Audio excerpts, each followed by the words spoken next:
എല്ലാവർക്കും നമസ്കാരം. അമ്മ മലയാളത്തിന്റെ പുതിയൊരു ക്ലാസ്സിലേക്ക് ഏവർക്കും ഹൃദ്യമായ സ്വാഗതം. PSC തന്നിട്ടുള്ള സിലബസുകളിൽ ഏറ്റവും എളുപ്പമുള്ളതാണ് വചനം എന്ന ടോപ്പിക്. ഇന്ന് നമുക്ക് അതൊന്ന് നോക്കി പോകാം. അപ്പോൾ എന്താണ് വചനം എന്ന് നമുക്ക് ആദ്യം തന്നെ നോക്കാം. ഒരു നാമപദം ഒന്നാണോ ഒന്നിലധികമാണോ എന്ന് കാണിക്കാനാണ് നമ്മൾ വചനം ഉപയോഗിക്കുന്നത് എന്ന് ഓർത്തിരിക്കണം. ഒരു വസ്തു ഒരെണ്ണം മാത്രമേ ഉള്ളൂ എങ്കിൽ നമ്മൾ അതിനെന്താ പറയാ? ഏകവചനം എന്ന് പറയൂ അല്ലെ? ഇപ്പൊ ഒരു പേന ഒരെണ്ണേ ഉള്ളൂ എങ്കിൽ ഇത് ഏകവചനമാണ്. ഒന്നിലധികം ഉണ്ടെങ്കിൽ നമ്മൾ പേനകൾ എന്ന് പറയും. ഒന്നിലധികം എണ്ണത്തെ സൂചിപ്പിക്കുന്നതാണ് ബഹുവചനം. ഇതെല്ലാം ചെറിയ കാര്യങ്ങളാണ്, എല്ലാവർക്കും അറിയുന്നതാണ്. ഇനി ഏകവചനത്തിന് കുറച്ച് ഉദാഹരണങ്ങൾ നമ്മൾ നോക്കുകയാണ്.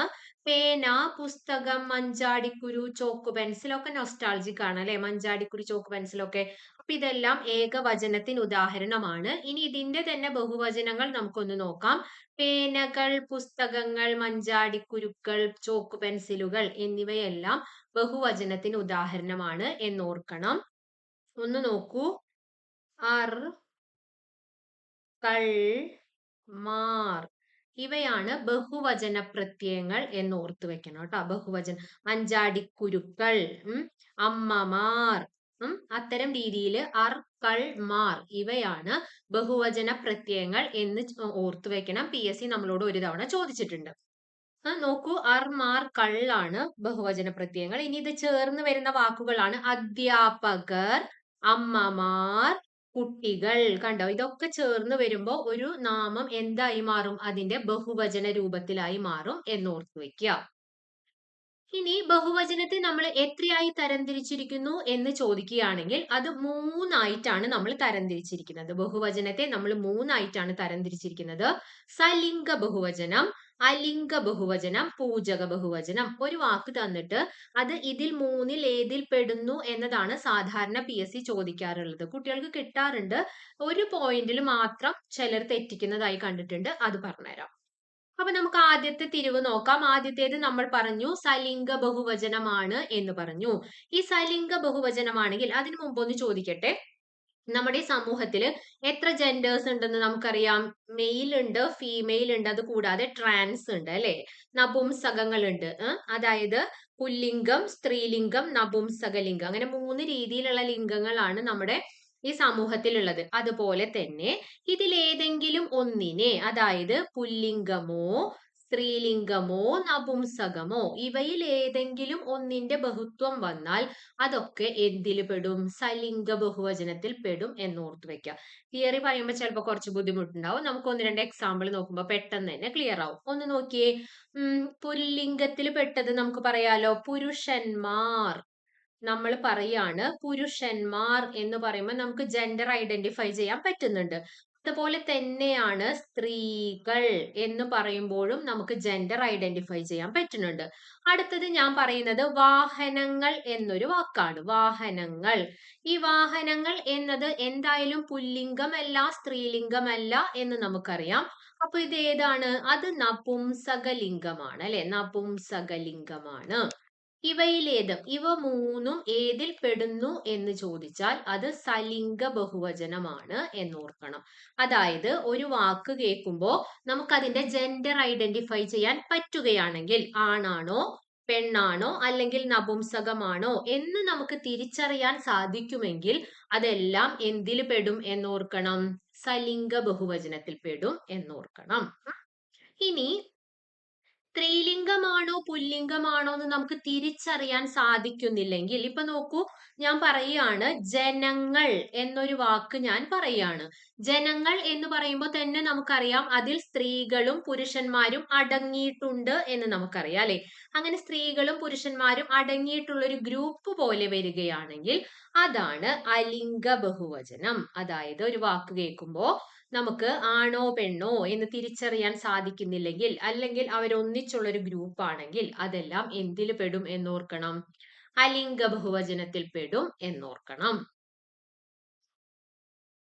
ഒന്ന് നോക്കൂ, ശ്രോതാക്കൾ അല്ലെ? നമ്മളെല്ലാവരും രാവിലെ അമ്മമാരൊക്കെ റേഡിയോ വെച്ച് കേൾക്കുന്ന കണ്ടിട്ടില്ലേ? FM റേഡിയോ ഒക്കെ രാവിലെ തന്നെ കേൾക്കും. നല്ല നല്ല പാട്ടുകളൊക്കെ ഉണ്ടാവും.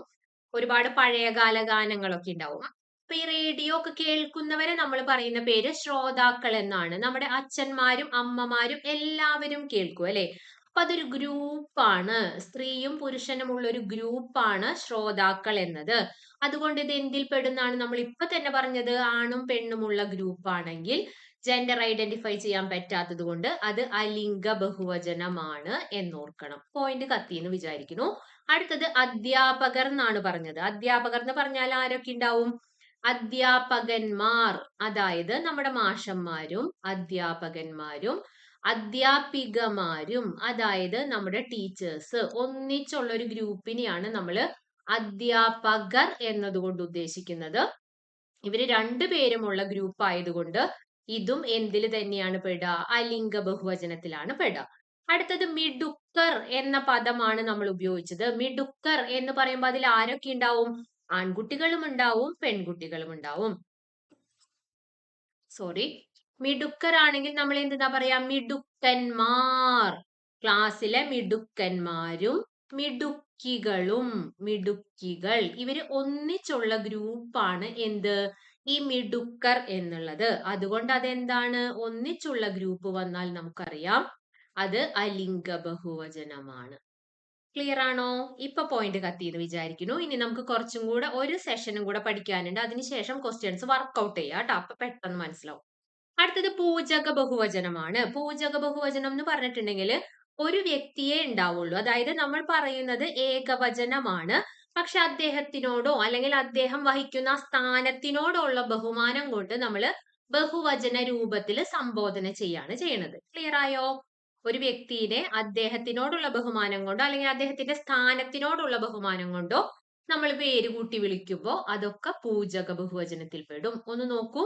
വൈദ്യർ എന്നതാണ് ആദ്യത്തെ വാക്ക്. നമുക്കറിയാം വൈദ്യൻ ആണ് അല്ലെ, ഒരാളെ ഉള്ളൂ. പക്ഷെ ബഹുമാനാർത്ഥം നമ്മൾ വൈദ്യർ എന്ന് വിളിക്കുന്നു. അതുകൊണ്ട് ഇത് പൂജക ബഹുവചനമാണ്. ഗുരുക്കൾ ബഹുമാനപൂർവം നമ്മൾ വിളിക്കുന്നതാണ്, പൂജക ബഹുവചനമാണ്. അവർകൾ നമ്മൾ ബഹുമാനപൂർവം സംബോധന ചെയ്യുന്നതാണ്, പൂജകമാണ്. സ്വാമികൾ എന്ന് പറയുമ്പോൾ ഒരാളെ ഉള്ളൂ, ബഹുമാനാർത്ഥം വിളിക്കുന്നതാണ്. അതുകൊണ്ട് അതും എന്തിൽ തന്നെ പെടും? പൂജക ബഹുവചനത്തിന് ഉദാഹരണമാണ് എന്നോർക്കണം. ഇനി ഒരു തവണ PSC ചോദിച്ചിരുന്നു, സംസ്കൃത ഭാഷയിൽ ഉപയോഗിക്കുന്ന വചനമേത്? സംസ്കൃതത്തിൽ ഉള്ളതും മലയാളത്തിൽ ഇല്ലാത്തതുമായ വചനമേത് എന്ന് ചോദിച്ചാൽ ഉത്തരമായി നമ്മൾ മാർക്ക് ചെയ്യേണ്ടത് ദ്വിവചനമാണ് ട്ടോ. ദ്വിവചനമാണ്. നമുക്ക് ഏകവചനവും ബഹുവചനവും മാത്രമേ ഉള്ളൂ. സംസ്കൃതത്തിൽ ഏകവചനം, ദ്വിവചനം, ബഹുവചനം അങ്ങനെയുണ്ട്. അപ്പോ സംസ്കൃത ഭാഷയിൽ ഉള്ളതും മലയാളത്തിൽ ഇല്ലാത്തതുമായത് ഏതാന്ന് ചോദിച്ചാൽ അത് ദ്വിവചനമാണ് എന്നോർക്കണം. ഇപ്പൊ ഞാൻ പറഞ്ഞത് ഒന്നും കൂടി ജസ്റ്റ് ഒന്ന് ഓടിച്ചു പറഞ്ഞുതരാം. നമ്മൾ ഏകവചനം ഒന്നേ ഉള്ളൂ, അതിന് വേറെ തരംതിരിവുകൾ ഒന്നുമില്ല, അവിടെ നിന്നോട്ടെ. ദ്വിവചനമാണെങ്കിൽ മലയാളത്തിൽ ഇല്ലാത്തതും സംസ്കൃതത്തിൽ ഉള്ളതുമാണ്. ഓക്കെ ആണല്ലോ. അടുത്തത് ബഹുവചനമാണ്. ബഹുവചനത്തെ നമ്മൾ 3 രീതിയിൽ തിരിക്കുമെന്ന് പറഞ്ഞു. സലിംഗം, അലിംഗം, പൂജകം. എന്താണ് സലിംഗത്തിന്റെ പ്രത്യേകത നമ്മൾ പഠിച്ചത്? ഒന്നുകിൽ ഒരു സ്ത്രീ ആയിരിക്കാം, പുരുഷനായിരിക്കാം, നപുംസകമായിരിക്കാം. അങ്ങനെ ഒരു വാക്ക് കേൾക്കുമ്പോൾ ഇതിൽ ഏതെങ്കിലും ഒരു ജെൻഡർ ആണെന്ന് നമുക്ക് തിരിച്ചറിയാൻ സാധിച്ചാൽ അത് സലിംഗത്തിൽ പെടും. അടുത്തത് നമ്മൾ അലിംഗ ബഹുവചനമാണ് പറഞ്ഞത്. എന്താണ് അതിന്റെ പ്രത്യേകതയായിട്ട് പറഞ്ഞത്? ഗ്രൂപ്പ് ആയിരിക്കും. ആ വാക്ക് കേൾക്കുമ്പോൾ നമുക്കറിയാം അതിൽ ആണുങ്ങളും പെണ്ണുങ്ങളും ഒന്നിച്ചുള്ള ഒരു ഗ്രൂപ്പാണ്. ജെൻഡർ ഒന്നും നമുക്ക് ഐഡന്റിഫൈ ചെയ്യാൻ പറ്റില്ല. അതുകൊണ്ട് അത് അലിംഗ ബഹുവചനമായിരിക്കും. അടുത്തത് നമ്മൾ പൂജകമാണ് പറഞ്ഞത്. ഒരു വ്യക്തിയോടോ അദ്ദേഹത്തിന്റെ ആ സ്ഥാനത്തിനോടോ ഉള്ള ബഹുമാനം കൊണ്ട് നമ്മൾ ബഹുവചന രൂപത്തിൽ സംബോധന ചെയ്യുമ്പോൾ അതെല്ലാം പൂജക ബഹുവചനമായി മാറും. ഇത്രയും കാര്യങ്ങളാണ് നമ്മൾ തിയറി ആയിട്ട് പഠിച്ചത്. ഇനി നമുക്ക് ഓരോരോ വർക്ക്ഔട്ട് ചെയ്ത് നോക്കാം. ഓരോരോ ചോദ്യങ്ങൾ ഏതിൽ പെടുന്നു എന്ന് വരും. ആദ്യത്തേത് മക്കൾ എന്ന വാക്കാണ്. ഒരു വീട്ടില് മക്കള് ആൺമക്കളും ഉണ്ടാവും പെൺമക്കളും ഉണ്ടാവും അല്ലെ. അപ്പൊ പറഞ്ഞോളൂ, അതൊരു ഗ്രൂപ്പ് ആണെന്ന് നമുക്ക് മനസ്സിലായി. ആൺകുട്ടിയും പെൺകുട്ടിയും ഉള്ള ഒരു ഗ്രൂപ്പാണ്. ഗ്രൂപ്പായി വരികയാണെങ്കിൽ ഇത് എന്തിൽ പെടും എന്നാണ് നമ്മൾ പഠിച്ചത്? അലിംഗ ബഹുവചനമാണ് അല്ലെ. അലിംഗമാണ്, കറക്റ്റ് ആണ്. അടുത്തത് വീടുകൾ എന്നാണ് വന്നിരിക്കുന്നത്. വീടുകൾ. വീടുകൾ എന്ന് പറയുമ്പോൾ നമുക്കറിയാം ഗ്രൂപ്പ് അല്ല. ആണാണോ പെണ്ണാണോ എന്ന് ചോദിച്ചാൽ ഇത് രണ്ടുമല്ല. അല്ലാത്തൊരു വിഭാഗം നമ്മൾ പഠിച്ചുല്ലോ, നപുംസകം എന്ന് നമ്മൾ പഠിച്ചു അല്ലെ. നപുംസകം വന്നിട്ടുണ്ടെങ്കിൽ ഏതിൽ പെടുന്നാണ് നമ്മൾ പഠിച്ചത്? അത് സലിംഗ ബഹുവചനമാണ്. ക്ലിയർ ആണ്. അടുത്തത് മരങ്ങൾ എന്നാണ്. മരങ്ങൾ എന്ന് പറയുമ്പോഴും നമുക്കറിയാം അത് നപുംസകലിംഗമാണ്. നപുംസകം വരുന്നത് സലിംഗ ബഹുവചനത്തിലാണ് പെടുക എന്ന് നമുക്കറിയാം. അടുത്തത് അവതാരകരാണ്. അവതാരകർ എന്ന് പറഞ്ഞാല് നമ്മൾ കണ്ടിട്ടുണ്ട് ഷോയൊക്കെ ഒരു ആണും പെണ്ണും കൂടെ ആയിരിക്കും അവതരിപ്പിക്കുന്നത് അല്ലെ. അപ്പൊ അതുകൊണ്ട് അതൊരു ഗ്രൂപ്പാണ്. ജെൻഡർ നമുക്ക് ഐഡന്റിഫൈ ചെയ്യാൻ പറ്റുന്നില്ല, അതുകൊണ്ട് അത് അലിംഗമാണ്. അടുത്തത് നിങ്ങൾ എന്ന വാക്കാണ്. നീ എന്നതിന്റെ ബഹുമാന രൂപമാണ് നിങ്ങൾ എന്നത്. അപ്പൊ നിങ്ങൾ എന്നത് എന്തായിരിക്കും? പൂജക ബഹുവചനമാണ് എന്നാലോചിക്കണം. നിങ്ങൾ എന്നത് പൂജക ബഹുവചനമാണ്. അടുത്തത് ദ്രോണർ എന്ന വാക്കാണ്. ദ്രോണർ ബഹുമാനാർത്ഥം നമ്മൾ വിളിക്കുന്നതാണ് ദ്രോണർ എന്നത്. അതുകൊണ്ട് അത് പൂജക ബഹുവചനമാണ്. അടുത്തത് ഭീഷ്മർ. അതുപോലെ തന്നെയാണ്, ഒരു വ്യക്തിയേ ഉള്ളൂ. നമുക്കറിയാം മഹാഭാരതത്തിലെ ഭീഷ്മർ അറിയാത്തവരായ ആരും ഉണ്ടാവില്ല അല്ലെ. അപ്പൊ ഭീഷ്മ പ്രതിജ്ഞ എന്ന് പറഞ്ഞിട്ട് ഒരു ശൈലി തന്നെയുണ്ട്. കഠിനമായ ശബ്ദം എന്നൊക്കെയുള്ള രീതിയിലാണ് നമ്മൾ അതിന്റെ അർത്ഥമായിട്ട് പറയാറുള്ളത്. അപ്പൊ ഭീഷ്മർ എന്നത് എന്തിന് ഉദാഹരണമായിരിക്കും? പൂജക ബഹുവചനത്തിന് ഉദാഹരണമാണ്. അടുത്തത് കാഴ്ചക്കാരാണ്. ഒരു ഉത്സവമോ എന്തെങ്കിലും ഒരു ഷോയൊക്കെ നടക്കുമ്പോൾ കാഴ്ചക്കാരായി ആണുങ്ങളും പെണ്ണുങ്ങളും അടങ്ങുന്ന ഒരു ഗ്രൂപ്പ് ഉണ്ടാവും. അതാണ് കാഴ്ചക്കാർ. ഗ്രൂപ്പ് വന്നിട്ടുണ്ടെങ്കിൽ നമുക്കറിയാം അത് പെടുന്നത് അലിംഗ ബഹുവചനത്തിലായിരിക്കും. അടുത്തത് മിടുക്കരാണ്. നമ്മൾ എക്സാമ്പിളിട്ട് വർക്ക്ഔട്ട് ചെയ്ത് നോക്കിയതാണ്.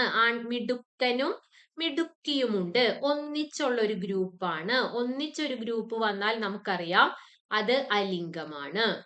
അടുത്തത് കാളകളാണ്. ജെൻഡർ ഐഡന്റിഫൈ ചെയ്യാൻ പറ്റും. ഇത് പുല്ലിംഗമാണ് എന്ന് നമുക്ക് ഐഡന്റിഫൈ ചെയ്യാൻ പറ്റും. പുല്ലിംഗം, സ്ത്രീലിംഗം, നപുംസകം എന്ന് ഐഡന്റിഫൈ ചെയ്ത് കഴിഞ്ഞാൽ അത് എന്താണ്?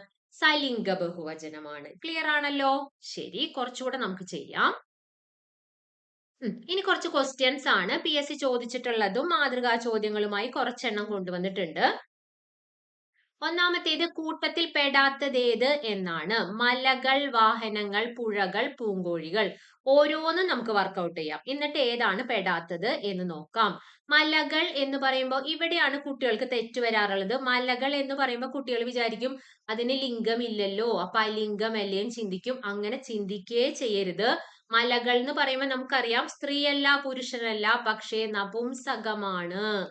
നപുംസകമാണെങ്കിൽ നമുക്കറിയാം സ്ത്രീയോ പുരുഷനോ നപുംസകമോ വന്നാൽ സലിംഗമാണ്.